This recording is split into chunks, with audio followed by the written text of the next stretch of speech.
In this video, we have a selection of another 5 short tips from the art directors of Cuberto. Without further ado, let's go straight to the first tip.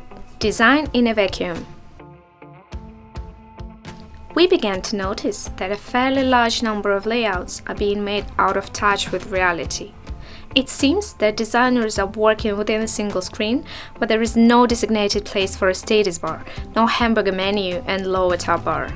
They probably think that if product cards are displayed on the main screen, then the size of cards and headings must be adjusted to fit the frames of the screen. As a result, the concept of an application is made to fit in one screen, and if there is nothing else below. As a tip, make design concepts within the framework of some particular cases, where you can even think of a little navigation for yourself. This means that you will have functional elements on the screen that you demonstrate, and not just a beautiful picture. You don't feel the size. Junior designers often seem by using fonts that are too small in layouts.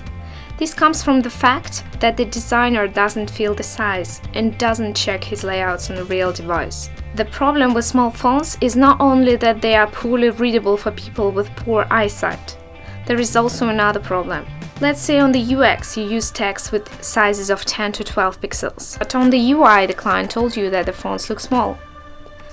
And after making the font bigger, the same headings will no longer fit, and the structure that you thought for UX starts to break down.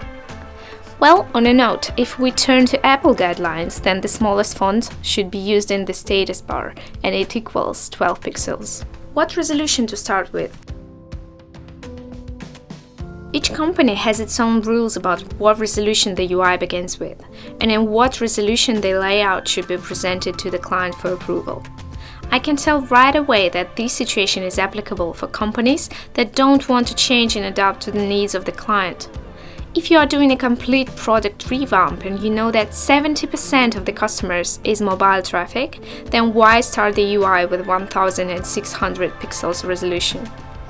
Of course, you have to make the mobile version first, and ideally the desktop as well. Then both you and the client will have a complete picture, and your developer will be on cloud 9. Building grids in UX UI.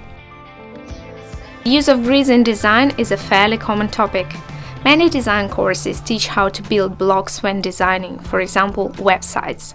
Personally, we think this topic has long been outdated. Grid design severely limits the designer's creativity.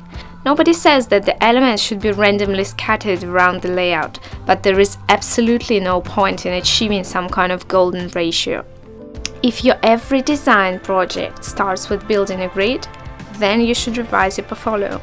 This approach is most common among young designers, and that is one of the reasons why the portfolio just doesn't look appealing. In this case, even a junior designer position can be offered in our company. The role of components in design. Components are reusable parts of the user interface, and the component approach was generally invented by the developers. We do sometimes use this approach in our work, especially when the project results in more than 100 screens, and the development cycle takes from 6 months and more. All of this, of course, systematizes the work, making it easier to develop and maintain. Many designers overuse this approach and try to organize everything from the very beginning, before they get final approval of their design style. This obviously leads to a loss of time and also limits the possibility of edits. Our advice is to be creative and devote more time on solving business problems first. Only after that, you can start thinking about creating a unified design system.